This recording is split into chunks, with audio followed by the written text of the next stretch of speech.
This is the view from Red Room.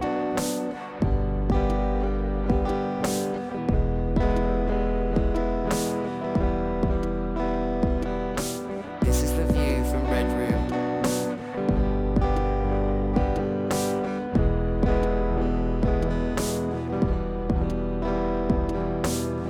This is the view from Red Room. View from Red Room. This is the. Hello again, and welcome back to Red Room. We're going to revisit our McFarlane Space Marine project today, aka Biggy, and we're going to be giving him a base. So we decided to use cake bases for this. These are 6-inch ones. A pack of 5, I think, cost about £2.50 on Amazon. I think that's pretty damn good actually. And they're an ideal size. I'd say 6 inches in diameter is exactly what you kind of want. So all we're doing is literally just covering them with PVA glue and sticking them all together, all 5 of them, and then we'll go around the edges to seal it all. And that should give you a pretty sturdy base for any kind of thing like a McFarlane Marine. I don't know about Titans; they might be acceptable as well. The other beauty is you can get 7-inch, 8-inch, 10-inch, yeah, whatever size you want really, and they're all perfectly circular. So once that was all dried, we went and used our brand new purchase, a lovely present from my other half, who knows the way to a house up. Um, yeah, we got ourselves a wow stick, which is an excellent little USB-C little mini drill, which I would argue, yeah, is perfect for any kind of modelling. I know plenty of modelling YouTubers have sung their praises, and I definitely would as well.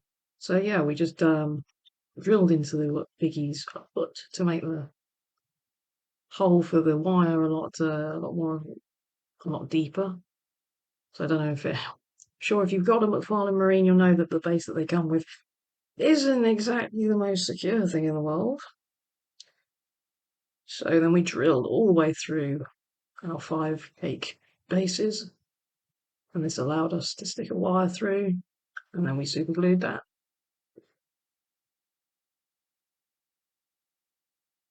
Definitely say make sure you're the wire if you're going to secure your Marine so that it doesn't matter whatever your McFarlane thing is or whatever it is, if you're going to secure it to a base like this, make sure you leave it longer than it needs to be so you can cut it back down, because you don't want to be suddenly going, oh no, I have but a nubbin to use.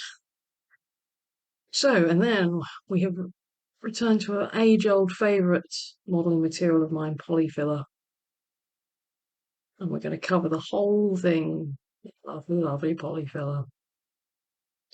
I like this because it's cheap enough, it's easier to sculpt, it's easy to sand. It will also give you that base enough weight that you can be fairly secure about putting your McFarlane Marine on there or whatever it is without it, stacking it, because they can be a bit top heavy depending on what pose you've got them in.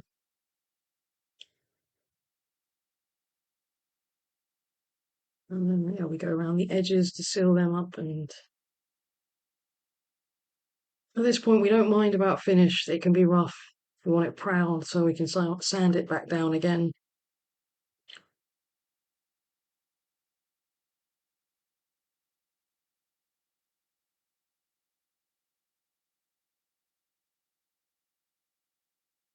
And yeah, using our tried and tested 800 grit sandpaper, which I find is ideal for model making. It's the kind of matte finish you want. Obviously, if I had a full range of different grit sandpapers, it would make sense to start from the lowest and work up, but I don't. So we just went round the edges, sanding them all off so that they'll look nice and smooth and professional when we're finished.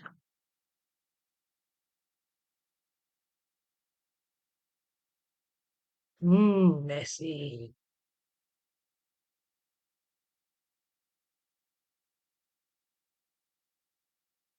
So now we come to putting some sand onto this here base, give it some texture. Thankfully, I decided to buy myself some new PVA glue rather than using some PVA glue that came with possibly the desk I'm recording this on from about 2 years ago. But I thought, oh, I'll reuse that. Cheap skatery. So yeah, just a nice, lovely layer of PVA glue all over. I wanted to have a variety of textures with the base because it being so large, you don't just want it to look uniform because what terrain ever does look uniform? It's going to take some time for me to get together a full complement of basing materials.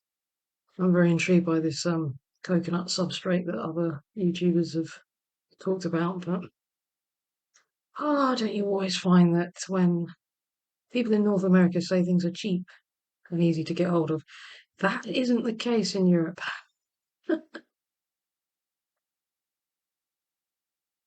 Might be, no, yeah, it might not be that they're hard to get hold of, but that you might find the economics of it not quite as good or as favourable, but whatever. So covering with sand. This sand is well, possibly older than some of the people watching it, scarily enough. But yeah, budgie sand. This is what I'm using here. So yeah, some pet shop supplies are very useful, much like your coconut substrate. So this is what I bought from. I think it's WW Scenery. Oh, sorry, www.scenics.com. And yeah, excellent little kit. This destroyed city basing kit. So for £10 or £9.99 or something like that, you do get quite a selection of different textured basing materials, and I like that a lot. So we're just going to use some of these cork rocks to build up a little mound. We're using super glue here because we want to just keep them securely pinned down rather than have them go everywhere if we use PVA glue.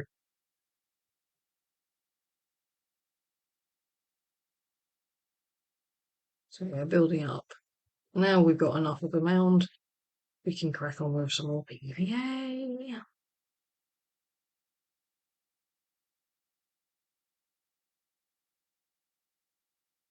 Now at this point I decided I was going to use a sculpting tool instead of a brush because they're just easier to clean and you're not going to ruin them doing this. And you can just, yeah, stick it in an edge in a funny little crevice or whatever, and yeah.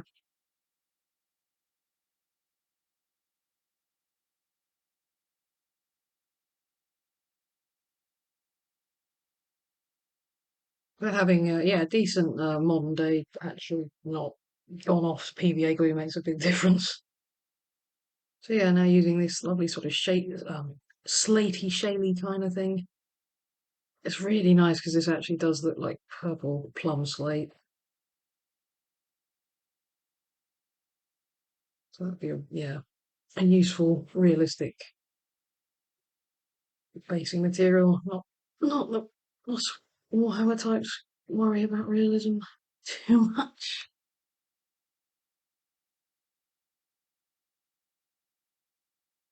Yeah, and further mixing up these textures with some lovely, lovely sand.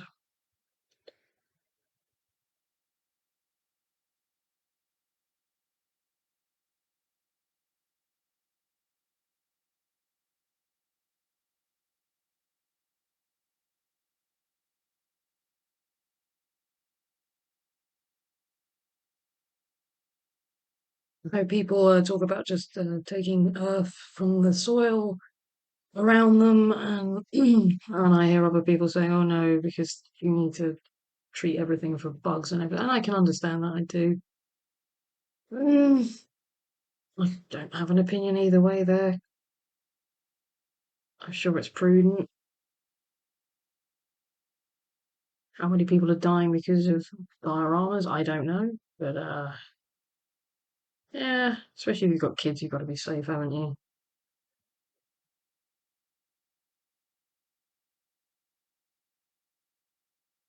And to to provide some interest, we just added another big blob on top of the sand we've already got I'm going to say we want to have texture, and we're using now this kind of bouldery.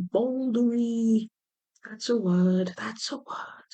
Bouldery, sandy kind of yeah, substrate stuff. Yeah, I really like this as well because it's varied. That's the thing. Because there's nothing worse than it all looking uniform because that's not how things are really, is it? Especially when you're doing something on this scale.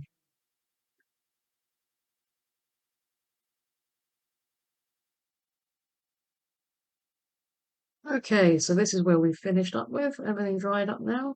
And a little sneak peek of our towel project that will soon be coming to your screens. What happens when you buy too much electric blue paint? So we used just any old cardboard and cut out some leaf shape. Oh, some leaf shapes.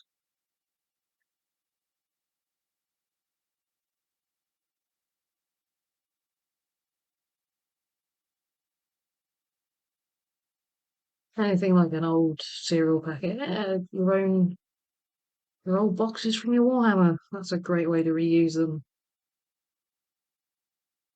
It's good for the planet. And it cuts down on trash in your house. So yeah, we just cut them out then.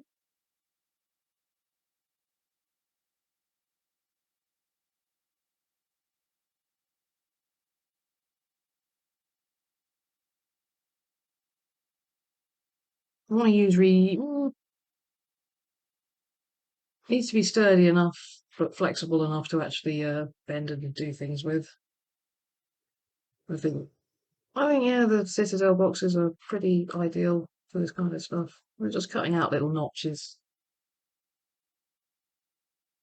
little nicks in the leaves, bits where bugs might have munched them, and then we're going to bend them down the middle,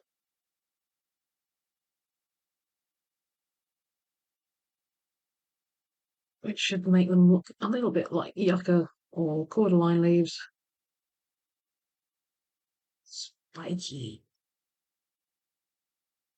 And we use super glues for this because we wanted to get it to fix quickly, and we also wanted to add strength to the paper, the card itself.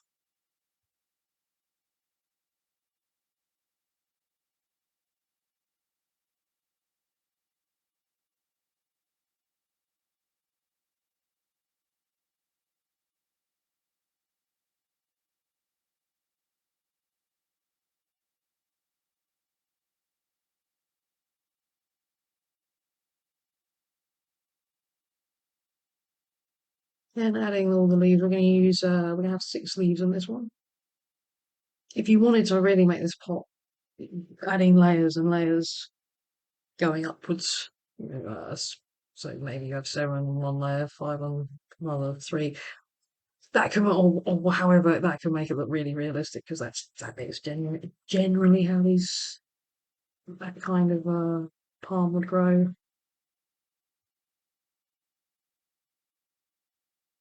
They're truly palms, actually. Oh, let's not get into gardening pedantry right now.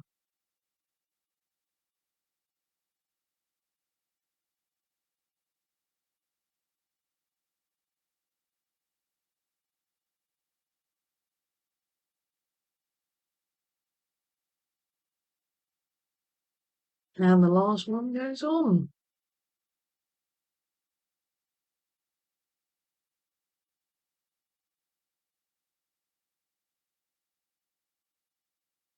And then that's left to dry, left well alone. So now we're going to make a little bit of interest. Because why is Biggy stomping around in this terrain? Because there's heresy afoot, of course. Don't get much more heretical than seeing a chaos symbol just littering the floor.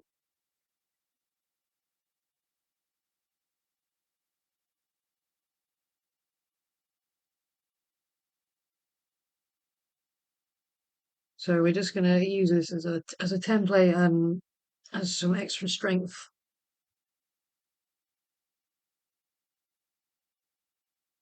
but milliput or epoxy sculpt in this case will be what pulps this out. Be honest, I would have, I should have used, I think an aluminium can would have been a better, a more sturdy piece of card would have been a better shout with this one because it kept wanting to peel away on me, but live and learn.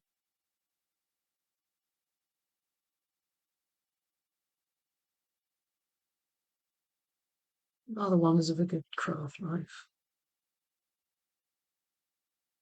So here is the aforementioned epoxy sculpt. Very good stuff. But milliput is excellent too. There's nothing wrong with green stuff either. It's just the amount you get for the price, I think, is a little steep.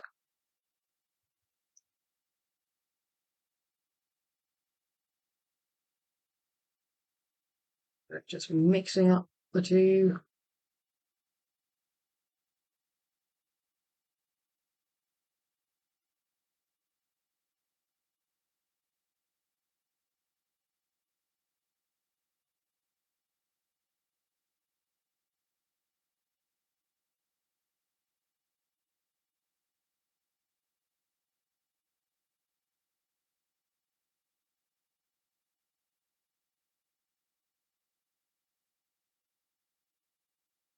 Rolling it into a nice sausage. It can be easily spread all over the template.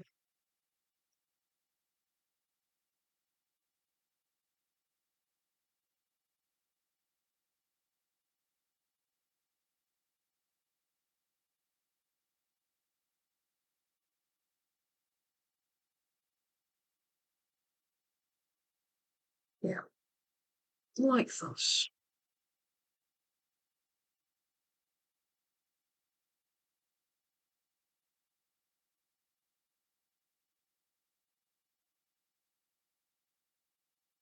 This is where we started to realise that the structural integrity of this cardboard isn't really what we needed for this. And what the other thing I should have done is cover it with epoxy sculpt on both sides and just have that as a middle. But I didn't. So I'm sorry. And then what was left of the epoxy sculpt, because you'll probably always find you have stuff that's left over, and because it's expensive stuff, you don't want to waste it. So I thought, yeah, let's sculpt some bigger rocks. And this is where we were left with when all was said and done. And I've done a lot of sanding down of the chaos symbol. It also sort of broke on me as well, but you know what, that works. It's ruin, that's fine. So with it all dried, it comes to the painting. And just using Vallejo Mecha airbrush primer in black. Fabulous stuff. God, I love my airbrush. If you haven't got one, you know, appreciate they're expensive or they can be expensive. But definitely worth a Christmas present or a birthday present if you're into this. So then I went with burnt umber as a base coat, but to be honest, I ended up thinking it was a bit too dark. It's fine, it's absolutely fine as a base coat, but it needed more.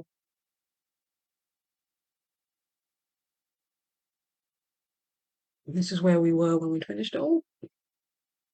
Now I did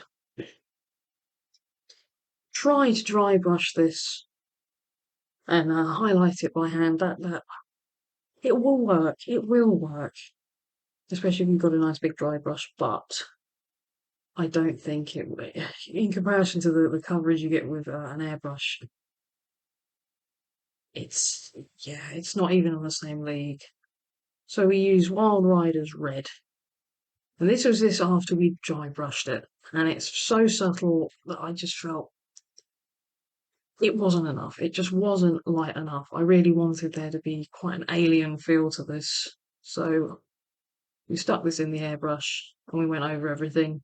And I was much, much, much more impressed with this. Obviously, you want to just come from one angle so you kind of cast shadows. You create all that interest.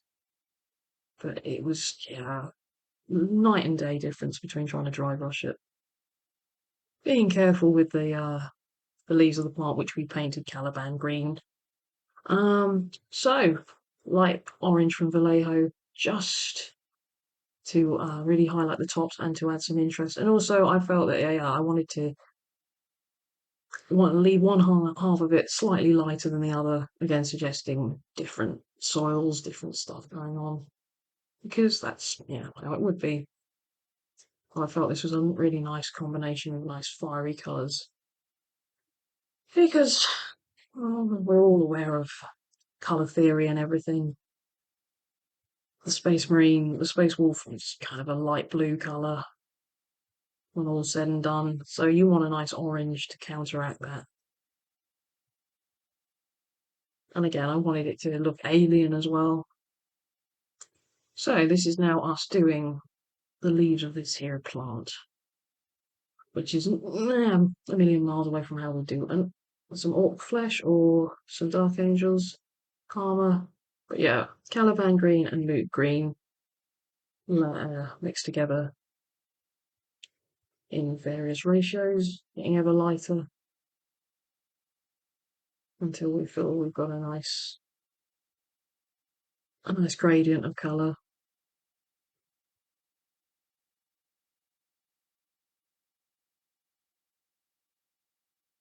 Some more fantastic camera work as always from me.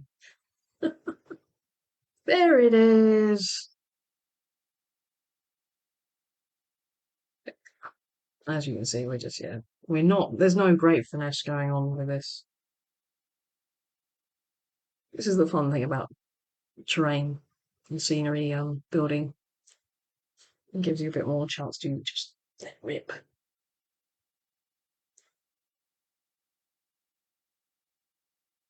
That said, I still have to blend black green in. That's way too obvious.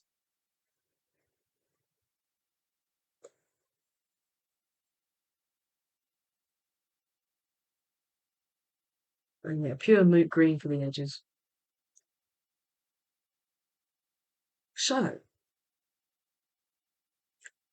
being a gardener, I know that generally speaking, plants tend to have darker leaves, or the tops of the top surface, the faces of the lightest tends to be the darker side. So that's full of chlorophyll, and underneath it tends to be lighter. Not always, never make sweeping statements with nature. So yeah, we've done a nice lighter green, literally the same green we're using with some white in for the undersides. And then for this chaos symbol, I'll go to friend Vallejo dark grey.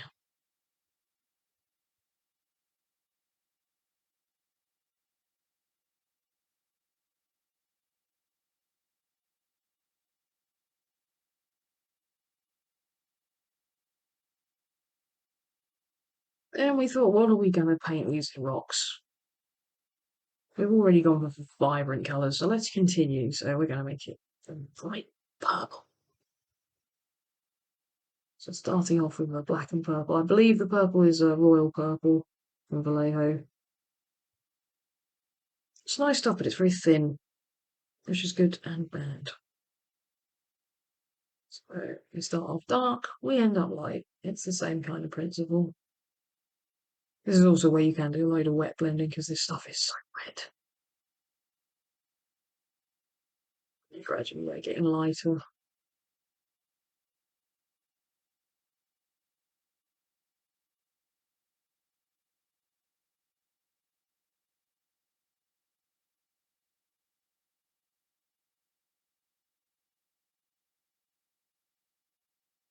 Yeah, to add a further highlight to it, we're going to add Slaanesh Grey,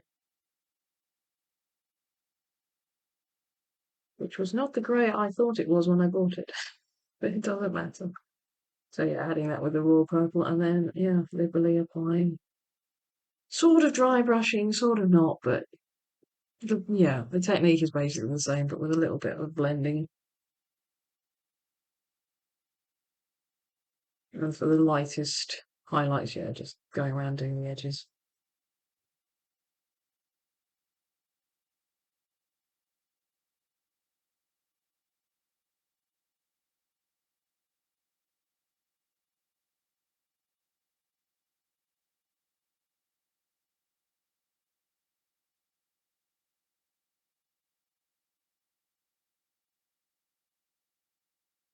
And now we go and start highlighting the chaos symbol. So adding white to the dark grey, and exactly the same principle as we've used with the rocks. Kind of dry brushing, and then using the lightest colours just as edge highlight. I wanted this to look like some sort of very weathered stone.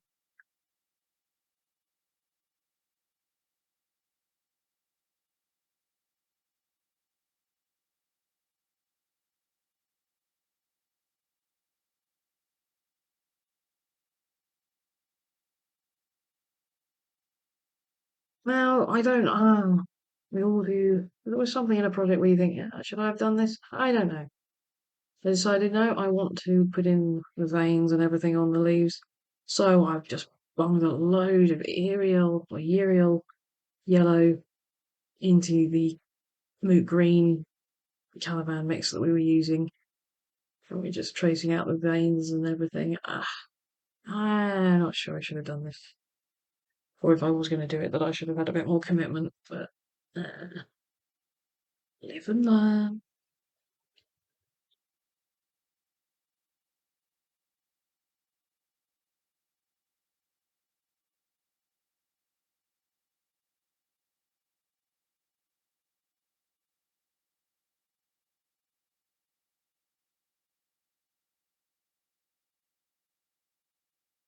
Does it make it look busy? Yeah. Know when to stop, people. Know when to stop. Too much is indeed too much.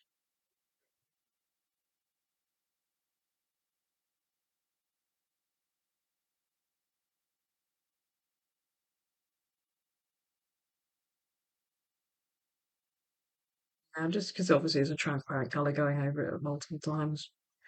But yes, the last thing we did, possibly trying to tone down the gaudiness of those yellow veins, is to apply a nice thick wash of orc flesh wash, which is essentially a dark green wash. I think if you watered down Caliban green, you'd probably end up not a million miles away. And then, a purple wash, a purple ink wash was applied to the rocks. Okay, and then finally it came down to what the hell colour I was going to paint the side of this base. Now, what I initially went with was Elysian green, and it looked gaudy, it looked horrible, it was too much. So we decided rapidly to retreat from that, and we've gone with Vallejo's grey green, which, as I've said before, is an excellent little highlight to olive drab. And then the final touch was to stick one of these wasteland grasses in the middle of the foliage to make it kind of look like a little flower, and to disguise where we joined it all together. And with that, we are complete. So apart from varnishing the base, we are done. So let's check out the results, and I will see you again. Bye.